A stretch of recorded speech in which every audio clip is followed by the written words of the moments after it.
बहुचर्चित धीर सामल हत्या मामलें 5 जन को आजीवन जेल दंडादेश 5 अभियुक्त को आजीवन दंडादेश शुणाई गंजाम जिला और दोरा जज ब्रह्मपुर बड़बजार थाना श्रीरामनगर छक हत्या मामलें दंडादेश शुणा 2010 में बोमामाड़ करने पर युवक को हाणि हत्या करा मामलें 7 जन को गिरफ्त करथिला बड़बजार थाना पुलिस 7 अभियुक्त मध्य 5 जन को आजीवन और ता सहित 2 जन को निर्दोष रे खलास करा आज धीर सामल मर्डर केस राय प्रकाश पाई यही घटना 22/7/2010 घटी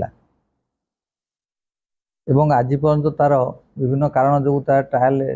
हो पार नाला आज तार राय प्रकाश पाई एथिरे 5 जन को कोर्ट दोषी साब्यस्त कर तो साक्षी आमर समुदाय 24 जन साक्षी बयान रेकर्ड कराइला एवं से आमर आई विटनेस जे थिले आई विटनेसटा आमर संतोष त्रिपाठी आई विटनेस देखी ये जो 5 जन एमाने खंडार ताको हाणुथिले जार आई विटनेस को विचार करी एवं अन्य साक्षी मानकर बयान एवं पुलिस रो इन्वेस्टिगेशन रो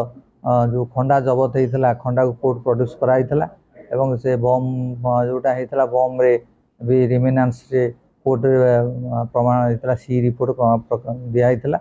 समस्त भित्ति कोर्ट आज समस्त 5 जन मुद्दाला को लाइफ इम्प्रिजमेंट देइचंती।